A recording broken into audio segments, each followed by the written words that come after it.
Friend, मैं सजाब sir welcome करता हूं आपके अपने YouTube channel Arvind sir defence classes में। वीडियो शुरू करने से पहले मैं आपसे रिक्वेस्ट करता हूं कि अगर आपको वीडियो अच्छा लगता है तो आप वीडियो को लाइक करें और अपने दोस्तों को शेयर करें। जितना ज़्यादा से ज़्यादा हो सके दोस्तों को शेयर करें, जिससे कि आपके दोस्तों को भी फ़ायदा हो। चैनल को सब्सक्राइब करें और बेल आइकन को दबाना ना भूलें, जिससे कि जब भी हम वीडियो अपलोड करते हैं तो सबसे पहले आपको इसके बारे में पता चल जाए।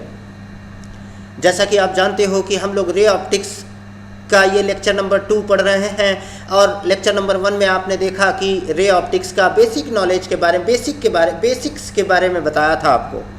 आपको बताया था कि ऑप्टिक्स क्या होता है। उसके बाद मैंने आपको बताया कि ऑप्टिक्स के कितने लाइट के कितने नेचर होते हैं, ये डिस्कस किया था आपको। उसके बाद मैंने आपको इमेज फॉर्मेशन के बारे में डिस्कस किया, इमेज, रियल इमेज और वर्चुअल इमेज के बारे में बताया था और बताया था आपको रिफ्लेक्शन ऑफ लाइट का डिफिनीशन बताया था और रिफ्लेक्शन ऑफ लाइट के बारे में बताया था। अब मैं आपको उसके आगे बताता हूँ। उसके आगे लॉ ऑफ रिफ्लेक्शन के बारे में डिस्कस करते हैं। लॉ ऑफ रिफ्लेक्शन, तो ये है आपका लॉ ऑफ रिफ्लेक्शन। मैं यहाँ लिख देता हूँ लॉ ऑफ रिफ्लेक्शन। सबसे पहले आपके दिमाग में आएगा कि लॉ ऑफ रिफ्लेक्शन के बारे में सबसे पहले किसने बताया, तो मैं आपको बता दूं तो याद रखना, यूक्लिड ने सबसे पहले लॉ ऑफ रिफ्लेक्शन के बारे में बताया था। अब आप कहोगे सर ये तो पहली बार हम नाम सुन रहे हैं, तो याद रखो यूक्लिड को कहा जाता है फादर ऑफ ज्योमेट्री। याद रखो ये है फादर ऑफ ज्योमेट्री। अब आप कहोगे सर कैसे हम माने, तो याद रखो कि ऑप्टिक्स का दूसरा नाम भी कहा जाता है ज्योमेट्रिकल ऑप्टिक्स। आपने नाम सुना होगा geometrical optics.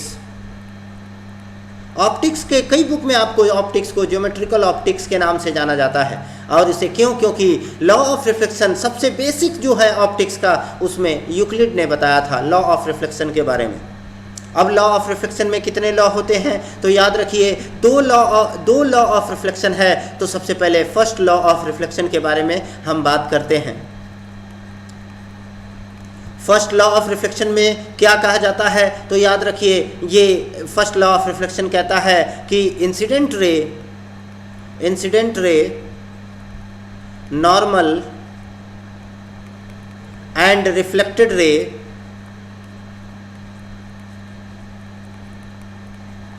all lie in same plane, all lie in same plane।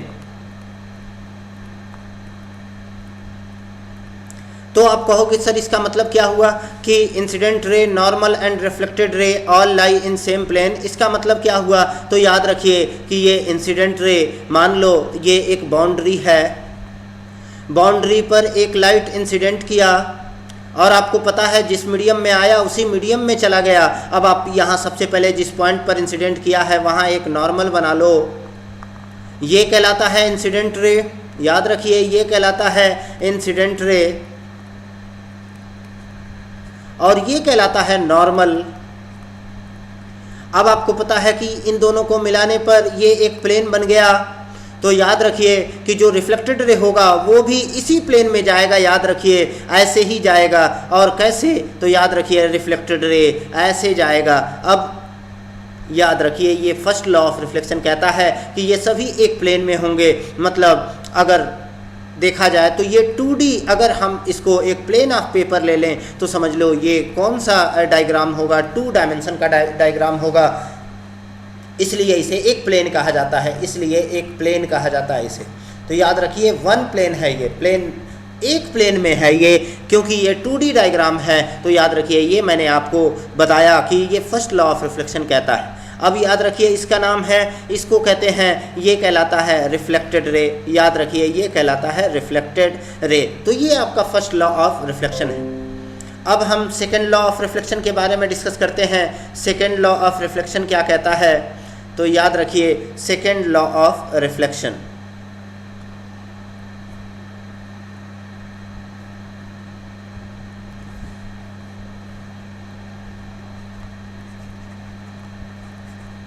Second law of reflection क्या होता है ये बात समझना है आपको।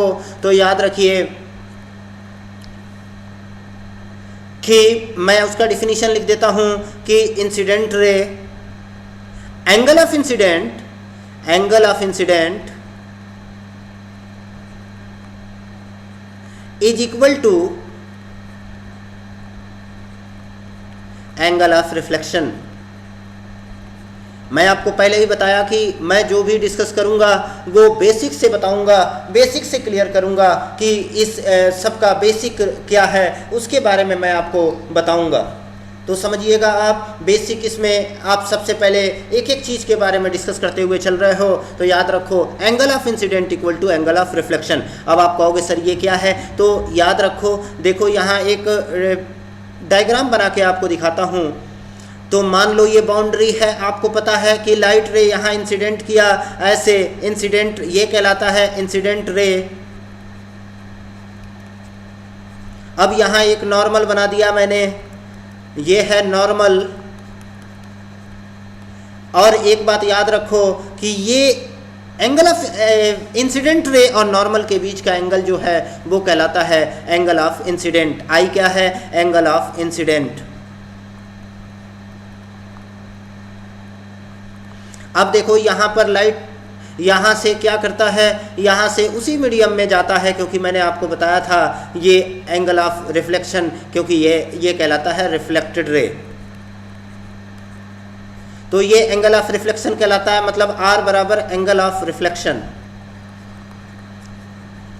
और आपको डिफिनीशन में बताया मैंने कि angle of incident equal to angle of reflection means angle I equal to angle R। और ये आपका डिफिनीशन हो गया किसका, ये डिफिनीशन हो गया सेकंड लॉ ऑफ रिफ्लेक्शन का। तो ये मैंने आपको लॉ ऑफ रिफ्लेक्शन के बारे में डिस्कस किया। सबसे पहले बेसिक नॉलेज के बारे में बताया, लॉ ऑफ रिफ्लेक्शन क्या होता है इसके बारे में मैंने डिस्कस किया। अब रिफ्लेक्शन में कुछ प्रॉपर्टी हैं जिसके बारे में मैं आपको डिस्कस करना चाहता हूं। तो याद रखिए, सबसे पहली प्रॉपर्टी आपको याद रखना है कि जब लाइट रिफ्लेक्ट होती है तो उसमें speed, frequency, wavelength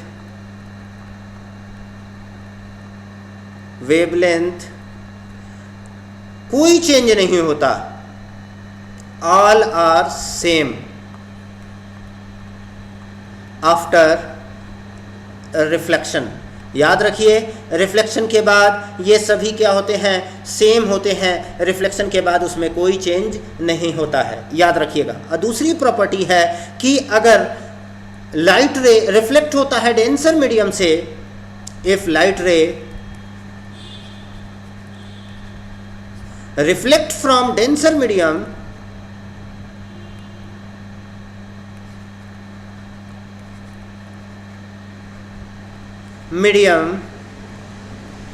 then phase change is पाई। याद रखिएगा कि अगर डेंसर मीडियम से वो रिफ्लेक्ट होता है तो उसमें फेज जो चेंज होता है वो पाई होता है। अब मैं आपको बताता हूं कि सबसे पहले हम लोग जो रिफ्लेक्शन पढ़ेंगे तो उसके बारे में जान लो, कौन कौन रिफ्लेक्शन पढ़ेंगे। तो मैं आपको यहाँ डिस्कस कर देता हूँ कि कौन कौन सा रिफ्लेक्शन आपको पढ़ना है। तो याद रखो, सबसे पहले आप जो पढ़ोगे वो होगा रिफ्लेक्शन फ्रॉम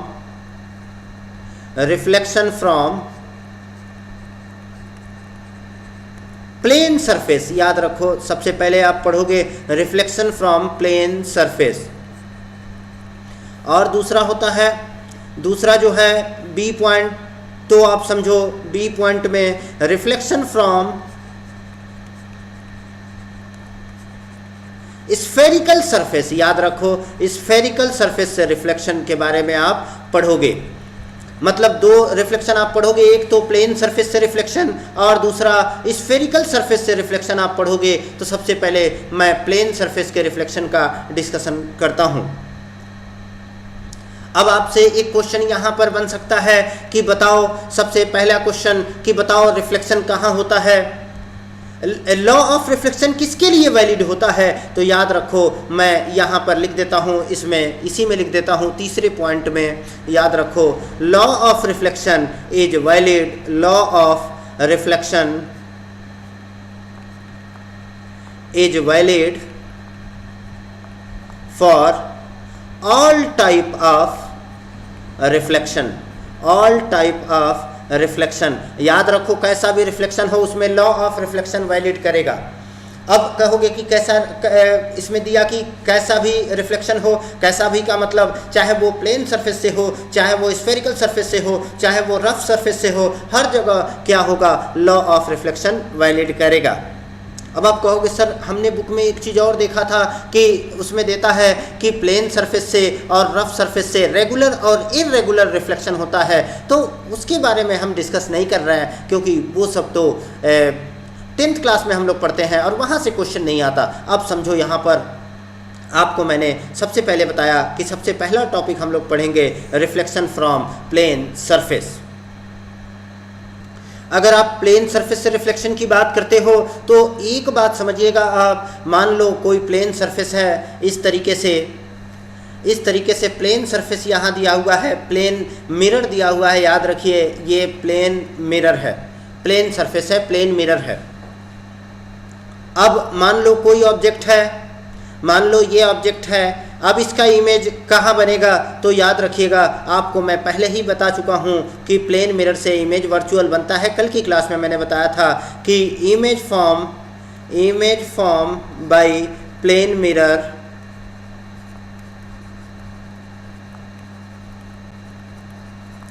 इज वर्चुअल। अब वर्चुअल तो हमने आपको बताया था कि अगर मिरर की बात करता है तो वर्चुअल जो होता है ऑब्जेक्ट से दूर बनता है, मतलब ऑब्जेक्ट यहाँ रखा हुआ है तो इमेज इधर कहीं बनेगा। तो याद रखिए इमेज कैसे बनेगा, तो उसका मैं बता देता हूँ, ध्यान से देखो। अब आप कहोगे सर यहाँ इमेज बनेगा, आप एक बार दिखा दो आप कैसे बनेगा। अब देखो मान लो आपको मैंने बताया था कि इमेज जो बनता है वो दो लाइट रे के इंटरसेक्शन से बनता है। तो मान लो दो लाइट रे आप यहाँ से निकालो। अब आप कहोगे सर दो ही लाइट रे निकलता है, नहीं, इनफाइनाइट नंबर ऑफ लाइट रे निकलते हैं, लेकिन सिर्फ इमेज बनाने के लिए मैं दो लाइट रे यहाँ से निकालता हूँ। तो ध्यान से देखो, यहाँ से दो लाइट रे, एक लाइट रे यहाँ से निकला ऐसे और दूसरा लाइट रे यहाँ से निकला ऐसे। यहाँ पर दो लाइट रे निकला। अब जहाँ पर लाइट रे इंसिडेंट किया है, मान लो ये लाइट रे इंसिडेंट किया, वहाँ एक नॉर्मल बना दो और यहाँ भी एक नॉर्मल बना दो। और आपको पता है कि ये एंगल ऑफ इंसिडेंट है, इसके लिए ये एंगल ऑफ इंसिडेंट है, तो जितने एंगल ऑफ इंसिडेंट होता है उतने पे वो रिफ्लेक्ट होता है। तो ऐसे रिफ्लेक्ट करेगा और ये वाला ऐसे रिफ्लेक्ट करेगा। अब बताओ क्या ये दोनों लाइट रे कभी एक दूसरे को रियली इंटरसेक्ट कर सकते हैं क्या? रियली इंटरसेक्ट नहीं कर सकते। अब रियली इंटरसेक्ट नहीं करते तो कैसे इंटरसेक्ट करेंगे? तो जाहिर सी बात है इसको पीछे बढ़ाने पर इंटरसेक्ट करेंगे। मैं इसको पीछे बढ़ाया, ध्यान से देखो, इसको ऐसे पीछे बढ़ाया और यहाँ पर हमने मिला दिया, फिर इसको भी मैंने पीछे बढ़ाया, यहाँ पर मिला दिया। ध्यान से देखो दोनों पॉइंट यहाँ मिले, तो यहाँ पर आपका इमेज बन गया इस ऑब्जेक्ट का। याद रखो ऐसे इमेज बनता है प्लेन मिरर में। तो आप याद रखना कैसा इमेज होता है, वर्चुअल। और वर्चुअल होता है तो आपको कल ही बताया था, जो वर्चुअल होता है वो इरेक्ट होता है। अब बस एक चीज़ याद रखना कि जितने साइज का इमेज होता है, ऑब्जेक्ट होता है, उसी साइज का इमेज। तो लिख दिया मैंने size of object equal to size of image, मतलब जैसा ऑब्जेक्ट वैसा इमेज बनता है। मतलब जितना साइज ऑब्जेक्ट का होगा उतना ही साइज इमेज बनेगा, इमेज का भी होगा। अब आपको इसलिए मैंने दिखाया कि देखो वर्चुअल इमेज इसमें कैसे बनता है। कल तो बताया ही था मैंने, लेकिन यहाँ पर भी मैंने आपको बता दिया कि वर्चुअल इमेज कैसे बनता है। अब आपको सिंपल समझना है, सिंपल तरीके से समझो कि इसमें जो इमेज बनता है वो, जैसे एग्जाम्पल आप देखो, प्लेन मिरर, आपके घरों में जो मिरर है उसमें इमेज कैसा बनता है। आपने देखा होगा जब आप मिरर में देखते हो तो आपको उधर साइड इमेज दिखता है। अब समझो कि उधर साइड जब इमेज दिख रहा है तो वो कैसा इमेज होगा, वो वर्चुअल इमेज होगा, वो वर्चुअल इमेज कहलाता है। अब इसमें एक चीज़ और ध्यान दीजिएगा, यहाँ पर एक चीज़ और होता है कि जितना दूर ऑब्जेक्ट होता है उतना ही दूर इमेज भी बनता है। अब ध्यान से देखो, अगर ये ऑब्जेक्ट का प्लेन मिरर से डिस्टेंस x है तो इमेज भी x डिस्टेंस पर होगा, याद रखिए। तो मैं यहाँ पर लिख देता हूँ तीसरा पॉइंट कि पर अब देखो मैं डिस्टेंस ले लिया, तो मैं यहाँ पर थोड़ा सा आपको यहाँ पर चेंज करके बताऊँगा, परपेंडिकुलर डिस्टेंस। ध्यान दीजिएगा, मैं लिखता हूँ perpendicular distance of object equal to perpendicular distance of image. ध्यान दीजिएगा, कई बुक में आपको डायरेक्ट लिखा दिखेगा कि डिस्टेंस ऑफ ऑब्जेक्ट बराबर डिस्टेंस ऑफ इमेज। कहाँ से? From plane mirror. तो मैं एक क्वेश्चन लेता हूँ। अब आपके दिमाग में अगर ऐसा क्वेश्चन दे दिया कि find the distance between object and image,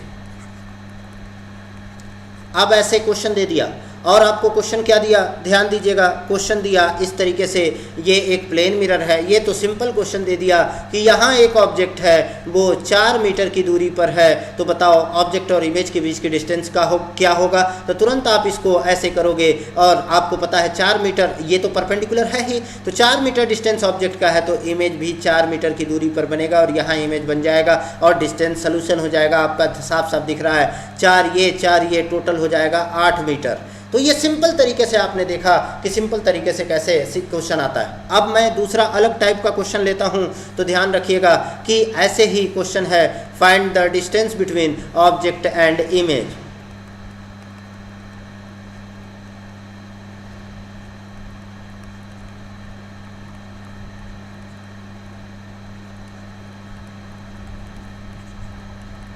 अब आप कहोगे sir find the distance between object and image, और क्वेश्चन कैसे दिया हुआ है, मान लो ऐसे प्लेन मिरर बना दिया और ऑब्जेक्ट जो है वो यहाँ पर ले लिया, यहाँ पर 30 मीटर की दूरी पर, और ये एंगल दे दिया, ये एंगल दे दिया 60 डिग्री। अब आपसे पूछा बताओ, अब बताओ क्या होगा। तो इसमें अब आप कहोगे 30 ये है, आपने वो फार्मूला रट लिया कि डिस्टेंस ऑफ ऑब्जेक्ट बराबर डिस्टेंस ऑफ इमेज, तो जाहिर सी बात है उस फार्मूले से तो आपका इधर आ जाना चाहिए था, यहाँ पर 30 मीटर, तो 30 और 30 60 आंसर आ जाना चाहिए था 60, जो कि आंसर आना चाहिए था 60, जो कि गलत है। ध्यान रखिएगा, ये 60 आंसर गलत है। तो अब आप कहोगे तो सर कैसे निकालेंगे, तो याद रखो मैं आपसे बोला हूँ कि इसका perpendicular distance of object equal to perpendicular distance of image होता है। तो मैंने इस पर एक परपेंडिकुलर बनाया, ऐसे आगे बढ़ा के ये परपेंडिकुलर बनाया और ये देखो परपेंडिकुलर है। अब इसका ये जो 60 डिग्री है तो ये 30 डिग्री होगा, और ये वाला जो डिस्टेंस होगा वो 30 cos 30 होगा, 30 cos 30। अब इधर 30 cos 30, तो जाहिर सी बात है इससे इधर भी 30 cos 30, यहाँ इमेज बनेगा, इसका इमेज यहाँ नहीं होगा, यहाँ इमेज होगा। ध्यान रखिएगा, तो टोटल डिस्टेंस हो गया, मतलब सोल्यूशन इसका आ गया, याद रखिएगा 30 cos 30 प्लस 30 cos 30, मतलब आंसर आ गया 60 cos 30, और cos 30 की वैल्यू आपको याद होगा √3/2, मतलब आ गया 30√3। ये आपका आंसर हो गया। इस तरीके से आप आंसर देख सकते हो कि कैसे हमने निकाला। ये आपका सोल्यूशन हो गया इस क्वेश्चन का। ऐसा क्वेश्चन आ सकता है यहाँ से, देखो थोड़ा सा अलग टाइप का क्वेश्चन मैंने लिया कि आपको क्लियर हो जाए। अब इसमें अगला पॉइंट जो आता है, याद रखिए अगला पॉइंट जो आता है वो ऐसे देता है, ध्यान रखिएगा कि अगर मान लो वेलोसिटी ऑफ ऑब्जेक्ट दिया हुआ है, आपसे पूछे वेलोसिटी ऑफ इमेज, तो मैं यहाँ लिख देता हूँ, याद रखिएगा कि वेलोसिटी ऑफ इमेज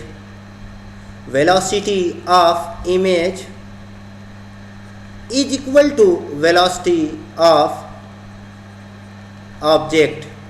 ध्यान रखिएगा, जो इमेज की वेलोसिटी होगी वही ऑब्जेक्ट की वेलोसिटी होगी। तो ये मैंने आपको बताया, velocity of image equal to velocity of object. अब एक बात याद रखिए, velocity of image equal to velocity of object मैंने आपको बताया, लेकिन एक बात याद रखना, ये सब ग्राउंड के रिस्पेक्ट में ऐसा होता है, ग्राउंड के रिस्पेक्ट में। किसके रिस्पेक्ट में? ग्राउंड के रिस्पेक्ट में। अब अगर मान लो आप खुद का इमेज देखना चाहते हो, मान लो आप ऐसे एक प्लेन मिरर है और यहाँ पर ये आप हो, और मान लो आप v वेलोसिटी से चल रहे हो और आप कहोगे कि सर इमेज की वेलोसिटी किस वेलोसिटी से इमेज आगे आएगा, आपको किस वेलोसिटी से दिखेगा। देखो वो आएगा तो v वेलोसिटी से ही, लेकिन जो आपको दिखेगा तो हमने लिख दिया velocity of itself image, himself, own image, velocity of own image, मतलब अपना खुद का इमेज देखना चाहते हो, ओन इमेज मतलब खुद का इमेज देखोगे तो एक तरीके से कह सकते हो कि velocity of image with respect to observer, मतलब जो ऑब्जर्वर है उसके रिस्पेक्ट में, तो याद रखिएगा 2 इंटू वेलोसिटी ऑफ ऑब्जेक्ट, यहाँ लिख दिया मैंने। तो ये दो तरीके से क्वेश्चन पूछता है। पहला तो क्वेश्चन ये पूछता है कि वेलोसिटी ऑफ इमेज क्या होता है ग्राउंड के रिस्पेक्ट में, तो वेलोसिटी ऑफ ऑब्जेक्ट क्या होगा।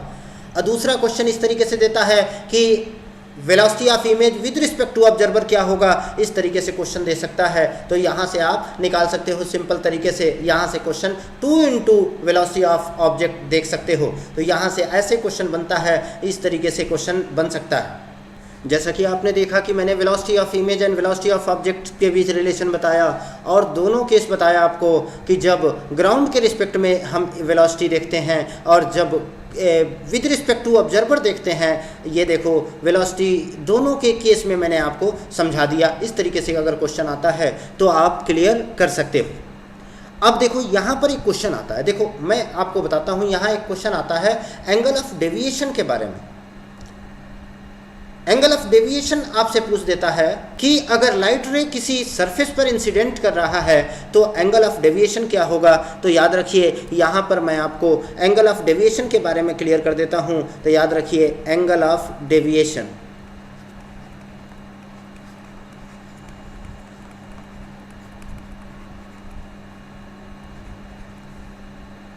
अब एंगल ऑफ डेविएशन में भी दो केस हैं। एक तरीके से एंगल ऑफ डेविएशन का अगर क्वेश्चन आता है, देखो यहाँ से क्वेश्चन कई बार बना हुआ है, इसलिए मैं आपको बता रहा हूँ, याद रखिएगा। यहाँ से जो क्वेश्चन आता है वो कंफ्यूज करता है बस।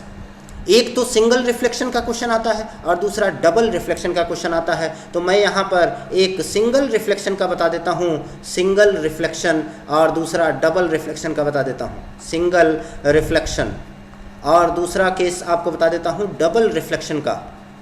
और दोनों को केस में क्वेश्चन आता है, दोनों केस में क्वेश्चन आ सकता है। याद रखिए अगर सिंगल रिफ्लेक्शन है तो नाम से ध्यान रखो, सिंगल है मतलब एक प्लेन मिरर होगा। क्या होगा? One plane mirror.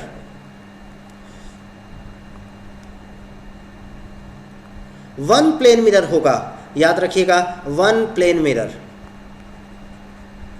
और डबल रिफ्लेक्शन में जो होगा टू प्लेन मिरर होगा, याद रखिएगा, दो प्लेन मिरर। अब देखिएगा एकदम आसानी से समझने का प्रयास कीजिएगा, मैं इसमें ज़्यादा कंफ्यूज नहीं करूंगा। अब वन प्लेन मिरर है तो एक बार रिफ्लेक्शन होगा, अब दो प्लेन मिरर है तो एक बार, दोनों प्लेन मिरर किसी एंगल पे होंगे। एक प्लेन मिरर मान लो ऐसे है, अब यहाँ पर दो प्लेन मिरर किसी एंगल पर होंगे ऐसे, ये दो प्लेन मिरर हैं आपके। अब इनसे अगर लाइट रे यहाँ से स्ट्राइक करेगा तो जाहिर सी बात है यहाँ से रिफ्लेक्ट होने के बाद इस पर भी टकराएगा, यहाँ टकराएगा और यहाँ टकराएगा, दो रिफ्लेक्शन होगा। यहाँ पर सिर्फ एक बार रिफ्लेक्शन होगा। अगर लाइट रे ऐसे आया तो सिर्फ एक बार रिफ्लेक्शन होके वो दो बार वापस अपने मतलब उसी मीडियम में चला जाएगा। तो अब यहाँ पर एंगल ऑफ डेविएशन के बारे में बात करेगा तो आप एक बात समझ लो, एंगल ऑफ डेविएशन क्या होता है। सबसे पहले इसका डिफिनीशन आपको पता होना चाहिए। Angle between incident ray and reflected रे, incident ray and final reflected ray, ध्यान रखिएगा, फाइनल रिफ्लेक्टेड रे, ये दो रे के बीच का एंगल जो होता है वो एंगल ऑफ डेविएशन कहता है। जैसे इसके और इसके बीच का एंगल, अब आप कहोगे सर इसके और इसके बीच का एंगल क्या होगा, तो मैंने क्या किया, देखो ध्यान से, मैंने इसको आगे बढ़ा दिया और ध्यान से देखो, ये इंसिडेंट है और ये रिफ्लेक्टेड है। अब इन दोनों के बीच का जो एंगल होगा वो ये वाला एंगल होगा, ये एंगल कहलाता है डेल। और डेल साफ साफ दिख रहा है कि अगर ये आई है तो ये भी आई होगा, और टोटल ये एंगल जो होगा 180 होगा। तो एंगल ऑफ डेविएशन क्या हो जाएगा, एंगल ऑफ डेविएशन बराबर 180 माइनस 2i, ये हो गया आपका एंगल ऑफ डेविएशन यहाँ पर। अब यहाँ मान लो ये एंगल थीटा है, तो यहाँ पर जो एंगल ऑफ डेविएशन होता है डेल बराबर, तो याद रखो एक था तो 180 माइनस 2i था, तो अगर 2 है तो 360 माइनस 2 थीटा। याद रखिएगा एंगल ऑफ इंसिडेंट से यहाँ कोई मतलब नहीं है, यहाँ पर सिर्फ angle between two plane mirror से मतलब है। तो याद रखो ये है आपका एंगल ऑफ डेविएशन। याद रखो आप कि अगर सिंगल प्लेन मिरर है, अगर सिंगल प्लेन मिरर से रिफ्लेक्शन हो रहा है तो एंगल ऑफ डेविएशन जो होता है वो सिंपल 180 माइनस 2i होता है। और अगर डबल रिफ्लेक्शन होता है तो अब देखो यहाँ पर तो एक एंगल i दिख रहा है, यहाँ तो और कोई एंगल दिख नहीं रहा था, यहाँ पर कौन सा एंगल दिख रहा है? थीटा। अब देखो थीटा है तो इसलिए 2 है तो इसलिए 360 माइनस 2 थीटा। देखो दोनों में सिमिलरिटी है, एक में 180 माइनस 2i और दूसरे में 360 माइनस 2 थीटा। इस तरीके से एंगल ऑफ डेविएशन के बारे में आपने देख लिया। आपने देखा कि कई इंपॉर्टेंट क्वेश्चन का डिस्कशन मैंने किया, जहां से क्वेश्चन बन सकते हैं उसका डिस्कस मैंने आपको कर दिया। इस तरीके से आप कह सकते हो कि basics knowledge of reflection of light from plane mirror आपने देख लिया, बेसिक नॉलेज के बारे में आपने देखा। और हकीकत में आपको बेसिक से ही हाई लेवल पर लेकर जा रहा हूं, जहां तक आपके एग्जाम में जिस लेवल तक पहुंच सकता है वहां तक ले जा रहा हूं। तो याद रखिए इस तरीके से प्लेन मिरर में रिफ्लेक्शन होता है और उसमें ये सब क्वेश्चन आते हैं। अब जो अगला टॉपिक इसमें आता है नंबर ऑफ इमेज का, तो याद रखिए नंबर ऑफ इमेज का नंबर ऑफ इमेज जो आता है, याद रखिए number of image.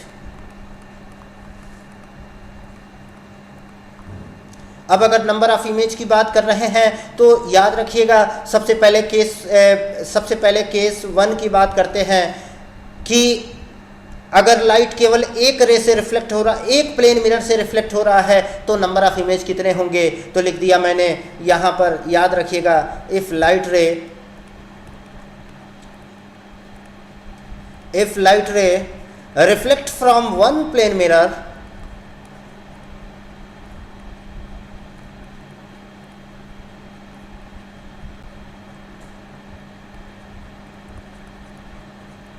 then if light ray reflect from one plane mirror then number of image 1। अगर केवल एक प्लेन मिरर से रिफ्लेक्ट हो रहा है तो नंबर ऑफ इमेज जो होगा वो सिर्फ एक होगा, याद रखिएगा। अब हम केस 2 की बात करते हैं। केस 2 में इफ लाइट रे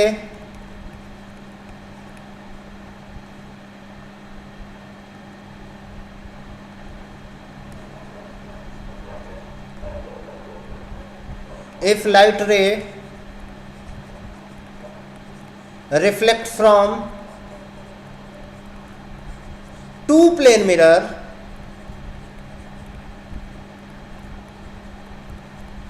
कैसे? ध्यान से देखिए, मान लो ये दो प्लेन मिरर हैं,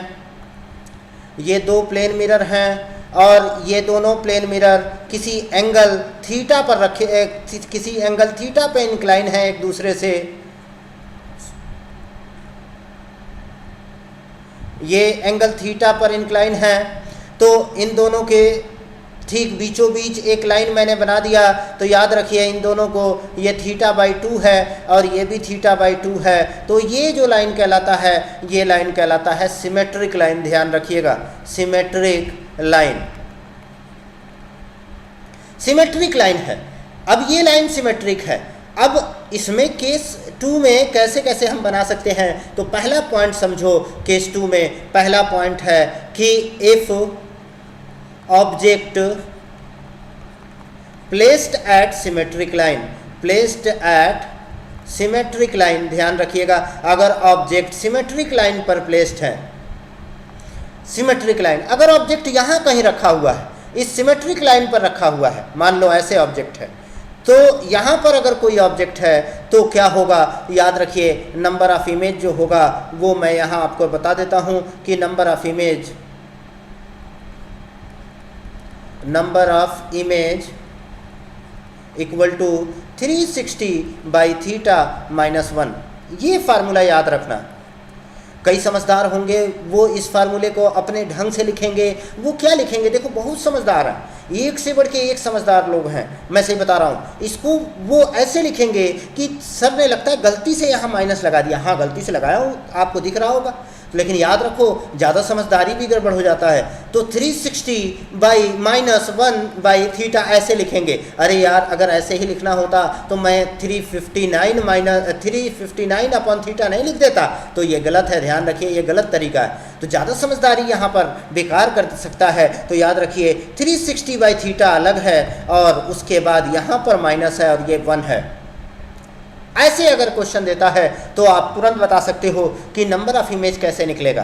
तो ये ध्यान दीजिएगा, गलती नहीं कीजिएगा, गलती यहाँ पर बहुत होता है, तो ऐसी गलतियों से हमें बच के रहना है। तो याद रखिए ये फर्स्ट पॉइंट है जो कि मैंने आपको बताया।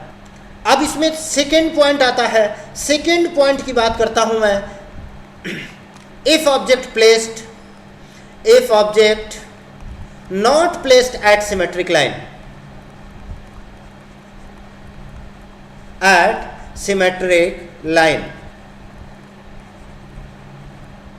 If object not placed at symmetric line, तो ध्यान रखिएगा कि मान लो ये दो प्लेन मिरर है, ये दो प्लेन मिरर किसी एंगल थीटा पर है और इसके बीचों बीच एक लाइन सिमेट्रिक है। ये लाइन जो है वो सिमेट्रिक लाइन है, ध्यान रखिएगा, लेकिन ऑब्जेक्ट जो है वो सिमेट्रिक लाइन पर ना रखे, इधर है या इधर कहीं पे भी रखा जा सकता है। ये ऑब्जेक्ट रखा हुआ है। अब ये ऑब्जेक्ट है, मान लो, अब इसका जो नंबर ऑफ इमेज आएगा, तो याद रखना यहाँ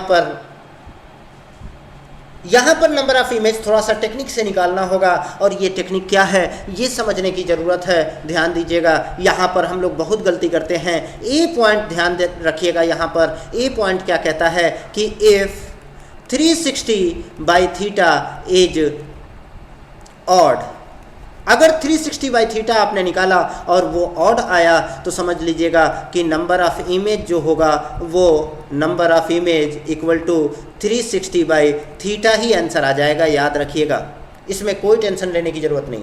लेकिन बी पॉइंट की बात करता हूँ कि इफ़ 360/थीटा इज इवन, अगर 360/थीटा इवन आ गया तो याद रखिएगा कि नंबर ऑफ इमेज जो होगा वो मैंने लिख दिया, याद रखिएगा कि 360/थीटा -1। यहाँ ज़्यादा समझदारी नहीं दिखाना, मैं पहले बता चुका हूँ कि ज़्यादा समझदारी यहाँ गलती कर सकता है। तो याद रखिएगा इस तरीके से आपने देखा कि नंबर ऑफ इमेज के कंसेप्ट हमने कैसे डिस्कस किए। अब यहाँ पर एक नंबर ऑफ इमेज में एक और गलती हमसे होती है। देखो मेरा एम क्या है, मेरा एम है कि कोई भी कन्फ्यूजन हो उस कन्फ्यूजन को समाप्त करता हुआ चलूँ, उस कन्फ्यूजन को रखूँ ना, आपको कोई कन्फ्यूजन नहीं होना चाहिए। अब देखो जहाँ जहाँ जो प्रॉब्लम आ सकती है क्वेश्चन में, मैं उसका डिस्कशन करता हूँ। अब देखो यहाँ एक क्वेश्चन आ सकता है, याद रखो, जैसे क्वेश्चन दे दिया कि क्वेश्चन है आपके स्क्रीन पर, ये साफ साफ आपके स्क्रीन पर ये क्वेश्चन दिख रहा है कि if two plane mirror placed at an angle of incident 37 degree, then find the number of image of an object placed between them. अब यहाँ पर देखो, यहाँ पर ये तो नहीं दिया कि ऑब्जेक्ट कहाँ रखा है, सिमेट्रिक लाइन पर या नॉन सिमेट्रिक लाइन पर। तो हम लोग ये मान लेते हैं, जब अगर पहला तो कन्फ्यूजन ये कि हम कैसे समझे कि ये कहाँ रखा हुआ है, अगर क्वेश्चन में न दिया तो पहला जो कन्फ्यूजन है, तो अगर न दे तो समझ लो, अगर क्वेश्चन में नहीं देता है तो समझ लो कि कहीं पे भी रखा है, कहीं पर भी रखा जा सकता है। मतलब केस 2 मतलब बी पॉइंट रखा जा सकता है, मतलब सिमेट्रिक लाइन का कोई टेंशन वाली बात नहीं है। अगर ये नहीं देता है कि कहाँ पर रखा है तो हम लोग अपने मन से समझ लेते हैं कि वो कहीं पे भी रखा जा सकता है। अब कहीं पे भी रखा जा सकता है तो अब अपने को दो केस देखने होंगे। क्या देखना होगा कि 360/थीटा क्या आता है। तो देखो ध्यान से, यहाँ सबसे बड़ा कन्फ्यूजन कि 360/थीटा निकाला हमने। अब 360/थीटा यहाँ निकाला तो 360/37 हमने रखा। यहाँ देखो थीटा 37 दिया हुआ है, तो मैंने 37 यहाँ रखा, तो ये आएगा 9 पॉइंट कुछ आएगा, समझो 9 पॉइंट कुछ आएगा। मान लो 9 पॉइंट आया आपका, ये है आपका, ये आप देखो, ये है आपका सलूशन। अब आप कहोगे ये क्या है, तो याद रखो, फिर से मैं समझा देता हूँ, ध्यान, ये आपका क्वेश्चन दिया हुआ है कि 37 डिग्री पे है, कितने पे, 37 डिग्री, और आपको निकालना है नंबर ऑफ इमेज, आपको निकालना है जैसा कि ये 37 डिग्री आपको दिख रहा होगा। 37 डिग्री पे हम लोग यहाँ पर तुरंत 360/37 निकाले और ये लगभग 9.7 आएगा। अब आप कहोगे कौन सा क्या अब 9.7 ना इवन दिख रहा है ना ऑड दिख रहा है, तो हम लोग क्या करेंगे, हम लोग इसको GIF लेंगे 9.7, मतलब GIF का मतलब ग्रेटेस्ट इंटीजर फंक्शन मैथ में होता है GIF, तो इसमें जो सबसे कम वाला होता है इंटीजर वो ले लेते हैं। 9.7 में जो इंटीजर कम वाला होगा वो 9 होगा, तो इसलिए ग्रेटेस्ट इंटीजर फंक्शन 9.79, और आपको पता है कि 9 तो ऑड है, तो नंबर ऑफ इमेज आपका क्या आ गया, 9 ही आ गया। इस तरीके से आपने देखा कि कैसे हम नंबर ऑफ इमेज के क्वेश्चन करते हैं, जब फ्रैक्शन में भी आ जाए तो हम कैसे करते हैं। मान लो यही 360/θ आपका 10.5 आ जाता, तो हम 0.5 वाले को हटा देते, 10.5 को हटा देते, सिर्फ बचता क्या 10, और ये इवन है तो इससे एक कम करके नंबर ऑफ इमेज क्या कर देते, 10 - 1 9 कर देते। इस तरीके से आपने देखा कि आज हम लोगों ने रिफ्लेक्शन फ्रॉम प्लेन मिरर पढ़ा, और रिफ्लेक्शन फ्रॉम प्लेन मिरर में कुछ इंपॉर्टेंट कंसेप्ट देखे। इस तरीके से आप रिफ्लेक्शन फ्रॉम प्लेन मिरर को आज हम यहीं समाप्त करते हैं। अगली क्लास में हम लोग रिफ्लेक्शन फ्रॉम स्फेरिकल मिरर पढ़ेंगे, और इस तरीके से आप सुरक्षित रहें, स्वच्छ रहें, हम यही आप दुआ करते हैं। और जय हिंद, जय भारत।